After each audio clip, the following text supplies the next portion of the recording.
ओम गुरुर्ब्रह्मा गुरुर्विष्णु गुरुर्देवो महेश्वरः गुरुर्साक्षात् परं ब्रह्म तस्मै श्री गुरुवे नमः।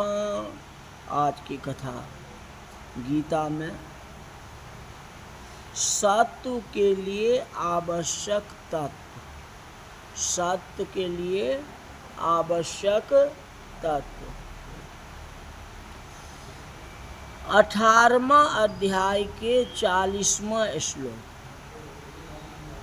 घोषणा की गई कि पूरे ब्रह्मांड के सभी प्राणी त्रिगुण में बंधे हुए हैं, मतलब रजोगुण, तमोगुण और सतोगुण में बंधे हुए हैं।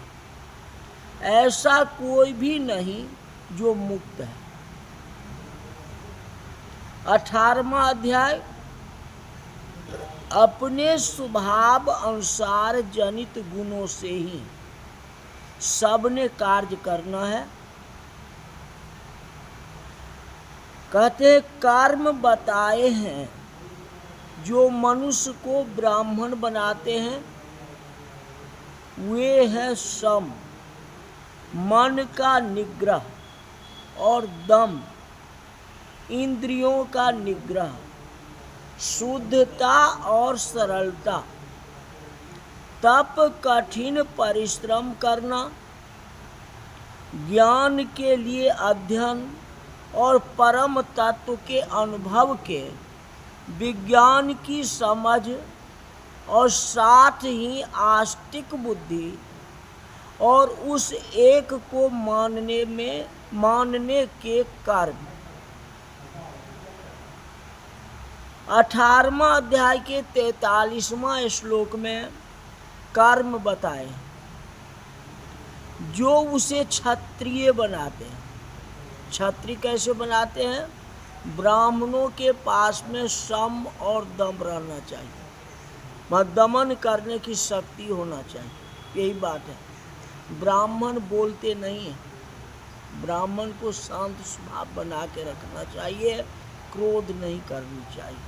अब वैसा इमरजेंसी आ जाएगा तो क्रोध हो ही जाएगा, वो अलग है।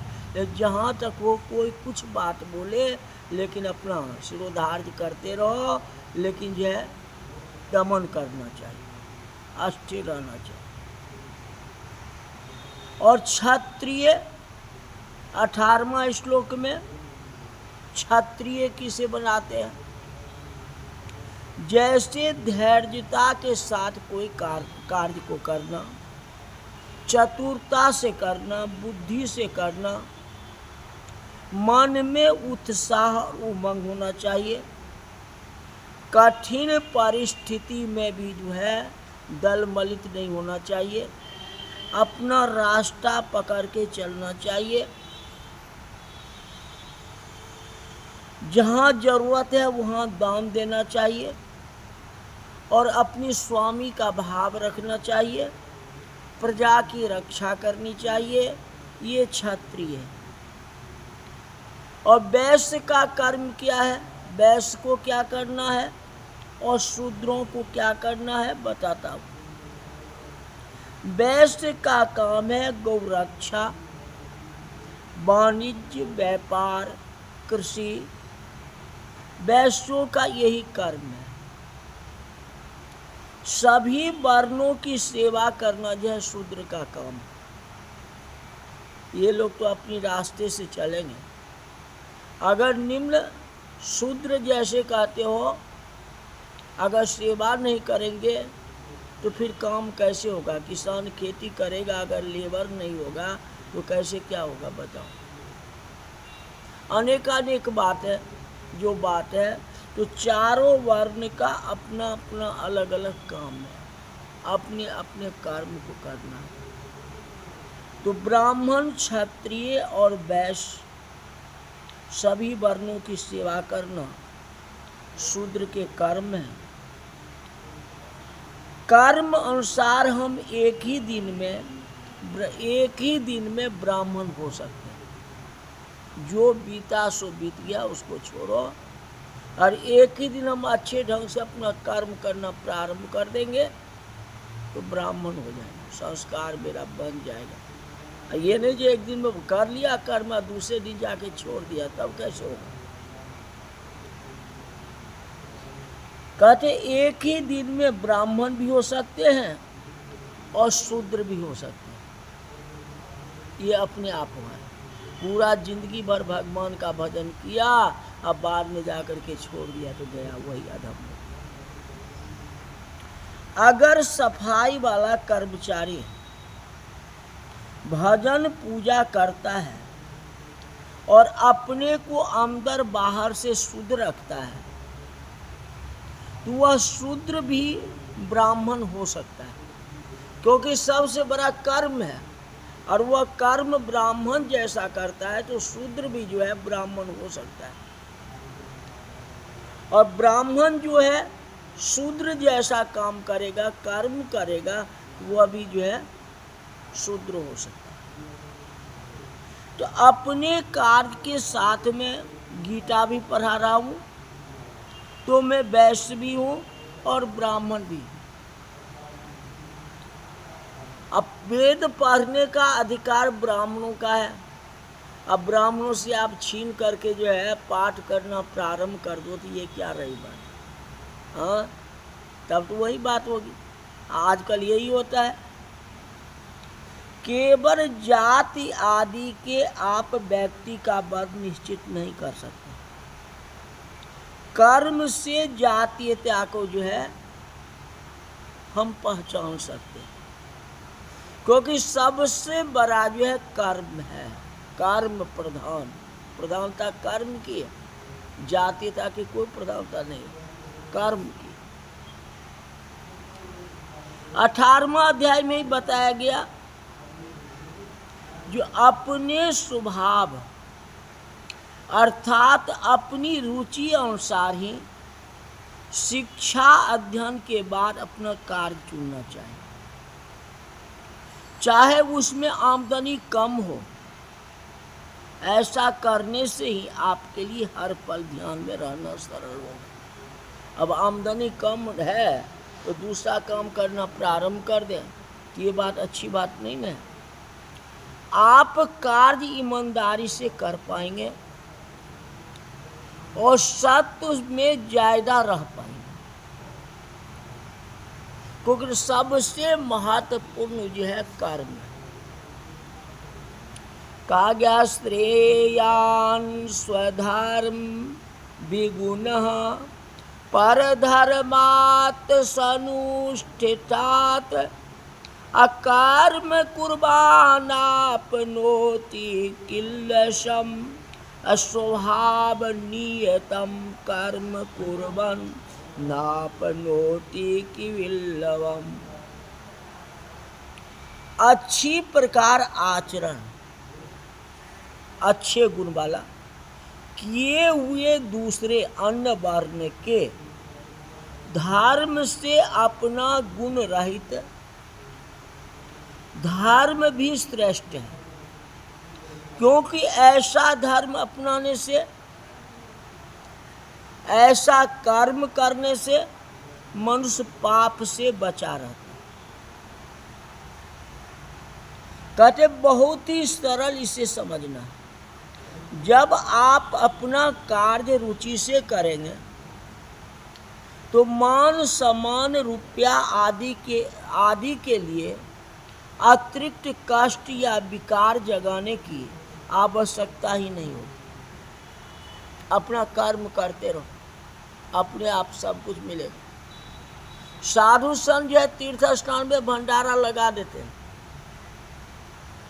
उनके पार रहे या नो रहे, दान अपने आप आता रहता है, मांगने की जरूरत होती ही नहीं, क्योंकि वह अच्छे कार्य को कर रहे हैं तो अपने आप आएगा ही। जैसे कम पढ़े लिखे को दफ्तर में हिसाब किताब का काम दे दें, दिया गया, वह या तो किसी अशुद्ध विधि से हिसाब मिलाएगा और साथ ही साथ अपनी कमियों को, अशुद्धियों को छिपाने के लिए बोस की चापलूसी आदि भ्रम में रखेगा, जिससे पाप का भागी हो। 18वां अध्याय में ही कहता है, जो दोष युक्त होते हुए भी सहज कर्म को नहीं त्यागना चाहिए, क्योंकि सभी कार्य जैसे धुआं अग्नि दोष से युक्त होता है, वैसे ही वे किसी न किसी दोष से युक्त होते हैं।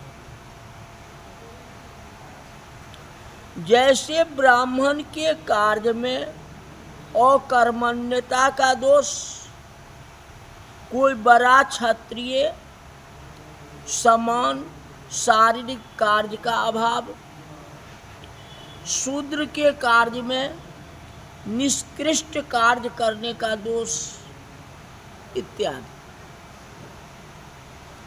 कृष्ण जी कहते हैं कि इस प्रकार कर्म करता हुआ जो अध्याय 2 के 18वें श्लोक में बताए हुए जीवन को जीने वाला मानव निष्कर्म अवस्था को सिद्ध कर लेता है और परम भक्ति को प्राप्त कर लेता है, अर्थात हर पल चेतनता का साथ पा लेता है। पराभक्ति अर्थात तत्व ज्ञान की पराकाष्ठा, अर्थात जिस ज्ञान को जान कुछ जानना बाकी नहीं रहता।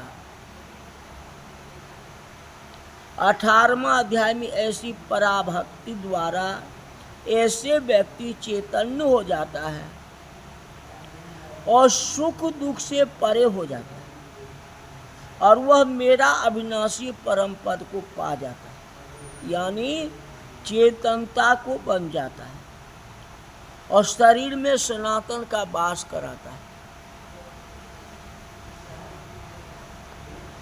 अगर गीता समझ में न आवे, पूरा गीता पढ़ लिए समझ गए तब तो बहुत अच्छा है। गीता ऐसा ग्रंथ कोई है ही नहीं, बहुत अच्छा ग्रंथ है। समझ गए तो कोई बात नहीं है। अगर समझ में नहीं आती है तो भगवान कहते हैं कि सब कुछ छोड़ करके हमारी शरण में आ जाओ, कुछ नहीं करना है, भगवान का चरण पकड़ लो। नहीं कुछ वेद पढ़ने नहीं आता है, गीता नहीं पढ़ने आता है, तो राम राम कहने आता है, माला फेरो हमारी शरण में आ जाओ, राम राम कहते हैं या हरे कृष्ण कहते हैं। सब कुछ मुझ में समर्पण कर दो। भगवान तुम जानो, मैं तो किया, अब इसका फल तुम जानो, मैं कुछ नहीं जानता, मैं तो अनजान। 18वां अध्याय में आपको वे आदेश देते हैं कि सब कुछ मेरे पर छोड़। आप नौकरी करते हैं, सर्विस करते हैं, जो कमाई होती है वो माता पिता को सामने डाल दो। जो मम्मी पापा तुमको जो करना है करो, ये तुम्हारे पास है। तो माता पिता अपने अनुसार परिवार को चलाएंगे। हमारा बेटा कैसे सुखी रहेगा, बहू कैसे सुखी रहेगा, वो तो उनको सोचना है, पोता कैसे सुखी रहेगा। दूसरा भगवान मेरा परम पिता है, तो उनको सब कुछ समर्पण कर दो, तो भगवान अपने कुछ समझेंगे कि मेरे को क्या देना और क्या लेना है, उनके ऊपर छोड़। उत्तम पुरुष उसे ही कहता है जो पुरुषोत्तम के ऊपर सब कुछ छोड़ देता है। 18वां अध्याय में अगर आप अच्छा सोचते हैं तो दूसरे का भला करना चाहते हैं, लेकिन माया के बंधनों और आकर्षण के भ्रम में या अपना अहंकार के कारण आप अपने विकारों को दूर करना नहीं चाहते, तो आप नहीं कर पाए। आपके अंदर की मुक्ति की इच्छा अपनी विकारों को समाप्त करने के लिए प्रेरित करिए। इसलिए आप मन से ही अपनी तीव्र इच्छा विकार से मुक्त हो जाइए और सबको भगवान को सौंप दीजिए, उसी में भलाई है। इसलिए सर्वे धर्मान परित्यज्य माम एकम शरणम व्रज। तो आज की कथा यही तक रही। कल जो है गीता को समाप्ति करेंगे। भगवान आप लोग को सुखी रखे, सुख शांति रहे। बोल वृंदावन बिहारी लाल की जय। मंत्रार्थ सप्लाशंति।